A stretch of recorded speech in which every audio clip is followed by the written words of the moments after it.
Di sana bukan kejanggalan jika pada sholat Jumat itu ada wanita yang bersembahyang. Bukan Iya, kejanggalan. iyalah. Di sini kan janggal kita lihat kalau ada Iya, wanita sholat Jumat.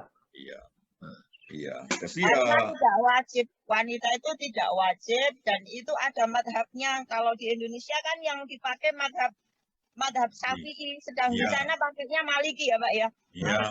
Iya betul kami ya. UAS bilang begitu ya. Tapi persoalannya juga kan persoalan di sini juga kan pasti ada mazhab seperti itu. Cuma dianggap aneh. Iya, aneh. Iya dong. Sama aja seperti tadi kan yang perbedaan Idul Fitri aja orang ribut, apalagi betul-betul melayani semuanya. Tapi ya kaitannya dengan pendidikan sebenarnya yang seperti itu. Toleransi itu kan erat sekali hubungannya dengan itu. Pengetahuan, pendidikan, pengalaman hidup. Sama seperti ya kan. Saya paling sedih ini ketika misalnya pandemi ini. Justru yang menentang kelompok Islam. Sampai di kampung-kampung saya masih orang nggak percaya tuh. Iya kan. Ternyata di Inggris juga begitu. Di India juga begitu. Kelompok Islam itu banyak yang tidak percaya. Dianggap itu hanya rekayasa. Nah, walaupun dari mereka banyak yang mati juga. Nah, banyak, tapi kan tetap reject. Tetap reject. Di kampung saya itu tetap kalau ada orang meninggal bukan COVID begitu. Lah diperiksa enggak, baru dia diam. Nah, ini kan logikanya kan tidak menerima. Tapi ya sudahlah, itu kan mana apapun ya right or wrong, ya kan gitu rakyat kita juga. Jadi juga persoalan tadi kembali ke laptop, persoalan batik ini juga malah Koyo Woro tekanin di Koyo Woro tahu nggak? Koyo Woro sampai mana-mana. Ya nggak apa-apa, ini dengan Pak Isari kita mungkin nanti dia edit lagi kan mana yang. Iya, saya kan nanti dengan kata lain saya akan mendapatkan ilmu. Jadi kalau saya mau beli batik, saya tanya dulu kepada si Mbak ini. Kalau dulu kan nggak main tanya ke toko, ke tukangnya. Semua bagus dia bilang. Baju batik untuk berduka pun bagus dia bilang. Mana kita tak tahu. Saya terus terang aja. Tapi ya Mbak Eli juga jangan apa juga. Kalau saya estetikanya ya senang lihatnya bagus ya saya beli. Ya kemudian ya habis gimana? Asal tidak menyalahi aja kan. Dan ada orang murah, termasuk murah meriah kan begitu. Jangan pula nanti ada orang kita melayat atau pakai yang jereng gitu ya. Itu juga menghilaukan mata ya kurang santun juga. Paling gitu-gitu aja. Makanya itu Mbak El, karena Pak Bahrudin ini sering pakai batik. Maka kita termasuk aku kepingin menjuluki dia pria simpatik. Simpatik itu simpang siur pakai batik. Batik, pokoknya batik. Dan saya pikir seperti itu pada akhirnya kemudian ujungnya cuma satu, estetika, keindahan. Iya. Faktanya kan sudah menjadi barang mengglobal. Artinya sudah universal. Iya, betul. Jadi kemudian kalau kembali lagi kepada marwahnya itu ya mungkin areal tertentu kita jaga. Kalau di keraton ya jangan pula tidak dipakai yang aturan mainnya. Ya, betul. Di masyarakat ya orang namanya udah paling masuk dunia bisnis, Pak. Kalau masuk dunia bisnis, bagaimana mungkin Bapak larang orang pakai yang lagi ngetren? Pabriknya malah itu yang didahulukan karena dia cari kan gitu. Jadi sebenarnya juga mungkin memang para ahli batik mungkin juga nanti topik tersendiri kalau lebih meluas bagaimana menerima perubahan masyarakat dalam dunia perbatikan. Nah, barangkali itu mana yang harus dijaga, mana yang harus dibolehkan. Kalau tidak ya, kalau tidak nanti akan hilang itu nanti yang terlalu kaku itu. Hanya boleh begini, hanya boleh begini. Pakemnya gitu ya. Pakemnya begitu loh. Paling tidak ya, mana pakem yang bisa dilepas, mana yang memang kalau yang ini ya wajib hukumnya. Karena fakta seperti itu juga diulas setiap hari, Pak. Iya, betul. Isari kan? Betul. Untuk kita mengikuti alur sesungguhnya ya banyak sekali larangannya. Untuk yang meninggal begini, untuk yang nikah begini, untuk orang muda begini, betul. untuk orang tua begini, kan gitu. Tapi mungkin harus ada dipelajari mana yang boleh, mana yang dirilis. Barangkali itu apanya kalau lari ke budaya kita. Barangkali itu kaitannya. Jadi kalau kita ke Jogja besok, nah ya kita beli batik di sana lah. Atau kalau nggak bisa ke Jogja karena penerbangan, tolong digojekkan aja gitu kan. Boleh. Bu Eli ini juga umumnya Pak Ishari, ini saya pelajari ya, teman-teman di Jogja ini seperti itu tadi palu gada, mereka itu kerja keras termasuk untuk bisnis, tapi memang pada akhirnya juga mereka entrepreneur, mereka berhitung Pak. Jadi memang ya tergantung Pak Ishari maunya berapa, tapi ya jangan pula itu di dalam tasnya ada kalkulator tuh. Oh iya. Saya nggak ngomong loh ya. Yang makanya saya penengah gitu. Teman-teman saya kan mahasiswa seperti itu. Oh gila, makanya memang maju-maju, entrepreneur semua. Iya dari Solo. Dulu kan mahasiswa di Jogja ya? Apa? Di Jogja dulu mahasiswa. Iya, di UGM.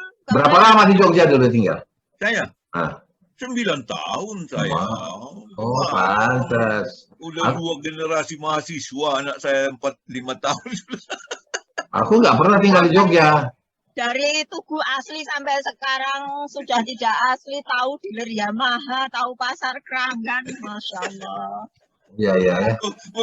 Sebenarnya bukan hanya itu Mbak. Tidak hanya berkutat baca buku. Kadang ada kesempatan keluar, pokoknya bergaul sama tukang becak. Ya.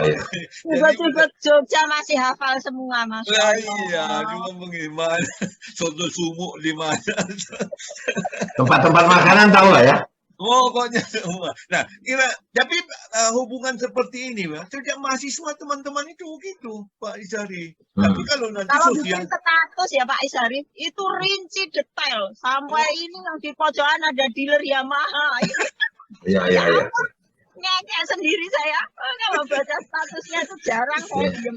Pasti tengah sendiri. Habis bagaimana Mbak udah tersingkir dari politik ya, kita yang menghibur rakyat. Ya dia detail. Nah. Farmasi Pak Ishari. Iya. Adik bahan. Ya kalau nggak pas dia punya ukuran, bisa mati orang. Makanya memang detail. Betul. Sebenarnya kalau macam Pak Baharudin ini kan 9 tahun di Jogja. Saya tidak pernah tinggal di Jogja, cuma singgah. Nah, yang paling lama saya kemarin itu tahun 2010-2009. Itu ketika saya menulis buku tentang Susno Duaji.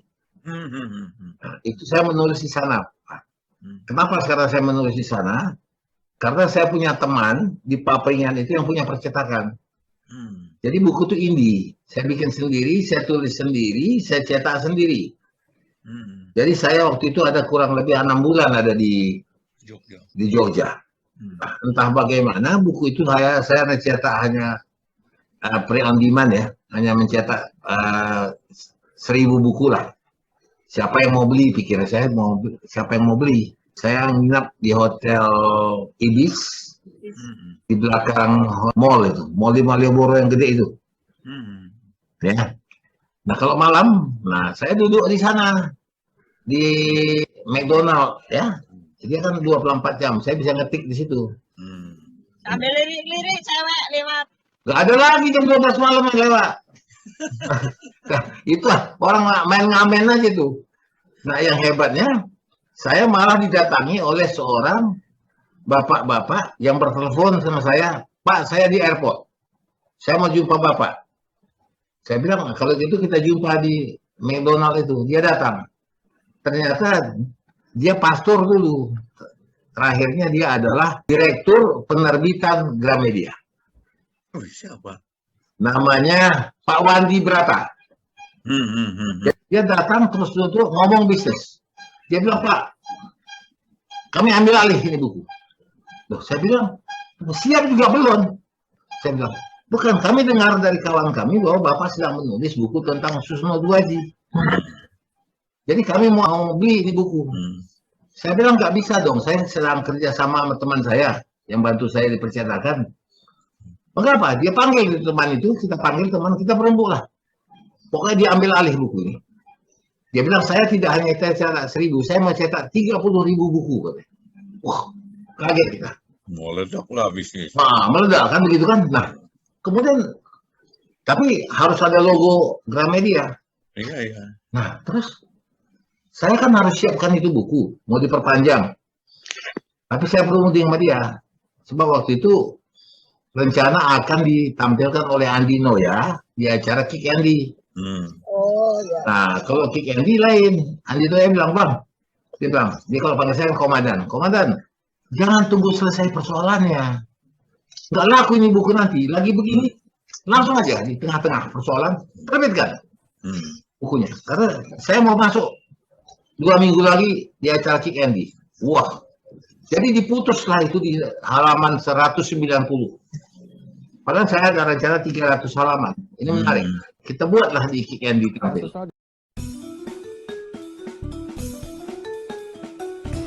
Batik Mandela itu dibuat oleh seorang pebatik Indonesia yang memang dibawa oleh Mandela dan istrinya Winnie ke negaranya. Jadi dia menjadi penata busana Winnie Mandela.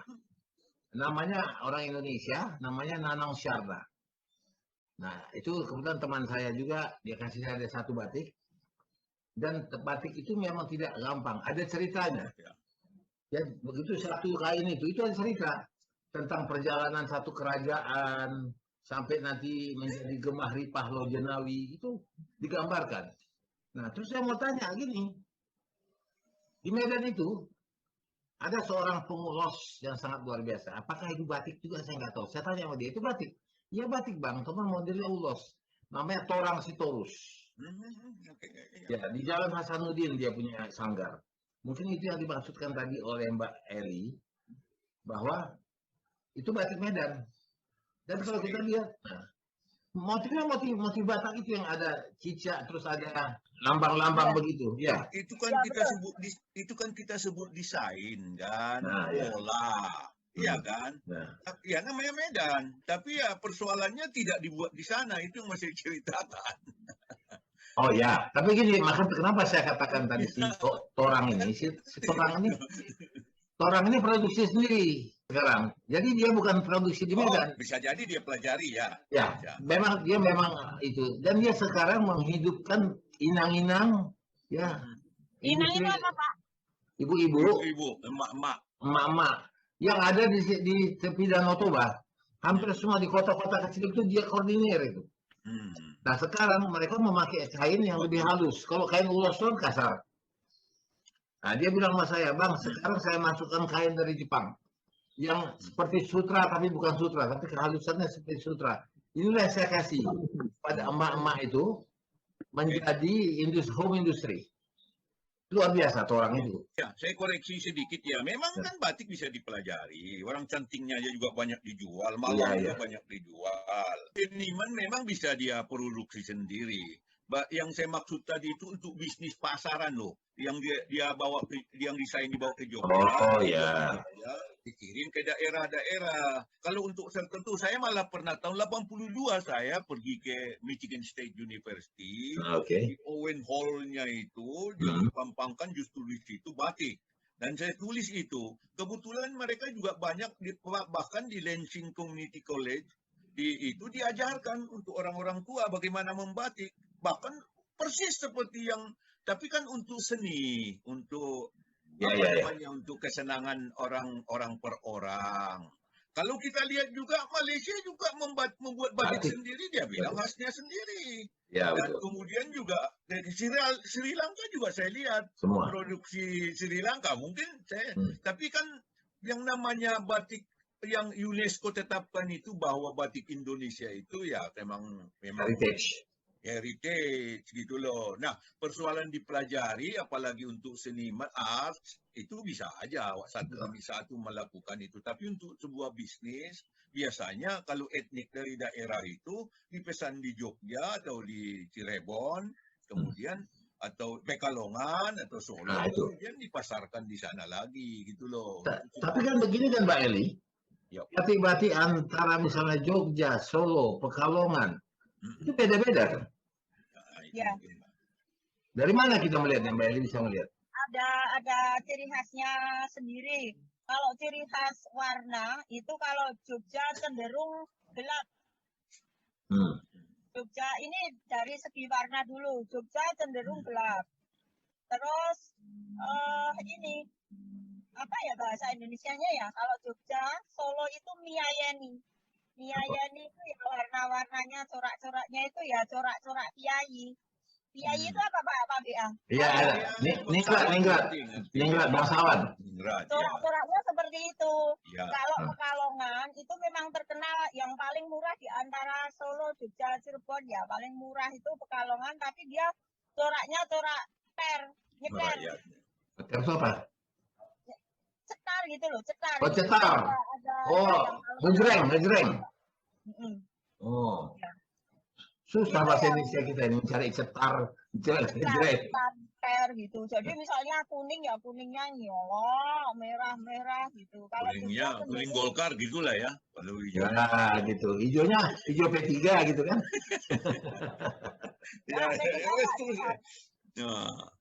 Oke. Kalau Jogja, Solo cenderung miyayeni. Miyayeni ya artinya kita warna-warna ningrat gitu. Warna-warna piyayi. Cenderung ke gelap. Oh, gitu. Mbak ini banding Pekalongan juga lebih, meskipun printingnya Jogja Solo tetap mahal dibanding dengan printingnya yang Pekalongan. Mbak Eli, kemarin kan waktu saya posting itu ada teman, mungkin bisa sedikit disinggung bertanya bagaimana coraknya batik itu sebenarnya terkait dengan kesakralan kan, misalnya parang rusak bopo gitu loh. Ya itu memang ilmunya lebih dalam lagi kan kalau dipelajari. Mbak Eli kira-kira bisa jelaskan parang rusak itu ini priayi. Kalau baca komennya itu insya Allah bisa. Saya nggak baca kebetulan. Oh, nah ya saya kira. Namanya Pak siapa? Oh tidak, dia juga hanya sepintas. Cuma saya kan memang tidak mendalami filosofi desain dengan hubungannya dengan kehidupan kesakralan tadi. Itu yang saya barangkali Mbak Eli bisa mengerti. Oh kalau desain ini seperti di Solo, Jogja itu kan memang betul tuh kan. Kalau untuk di keraton kan yang paling desain ini. Gitu loh. Awal mula sejarahnya. Kalau sudah merakyat kita kan taunya cuma indah aja kan. Betul. Semua ada artinya. Iya itu dia. Warna sogan. Kalau Jogja Solo cenderung ke keraton itu warna sogan sama kelengan. Sogan itu coklat kombinasi hitam. Kalau kelengan itu hitam kombinasi putih. Iya. Dan itu warna-warna keraton yang dipakai oleh orang keraton. Nah saya sendiri mantep kalau pakai ya khas Jogja itu kelihatan karena batik itu identik dengan Jogja. Kalau sudah batik misalnya Nyun Sewu kayak batik itu tadi kayak Pak BA, Pak Papua, Medan itu udah nggak di ini loh. Misalnya gini, wah pakai batik ini nggak ada orang gitu. Kalau Jogja atau Solo itu kelihatan wah ini batik cenderung kita itu gimana ya dilihat orang itu batik beneran gitu. Dibanding kita pakai batik-batik dari daerah lain tidak akan diuah orang. Oh begitu. Jadi kalau macam saya, macam Pak Barudin pakai batik, itu bagi orang Jawa dia bisa lihat tuh. Ini pakai batik ini. Kalau kita kan nggak tahu. Pokoknya batik pakai aja gitu. Kalau saya tahu batiknya Pak BA itu misalnya Nyun Sewu ini mahal, sedang atau murah saya tahu. Iya. Yang umumnya murah. Ya. Murah. kecuali merek Casio. Ya. Mungkin begitu Mbak Eli, murah bagi dia gitu. Dapat perbendaharaan kata lagi itu Casio. Saya ngecek sendiri kemarin itu. Wah ini Pak BA ada aja tiap hari. Casio ternyata. Oh iya. Casio itu kan nggak sembarang orang ngasih batik. Oh iya, tapi kan yang ada kepentingan. Orang DPR kan banyak. Atau gini ya. Atau kalau ada pesta kawin itu kan dikasih seragam semua.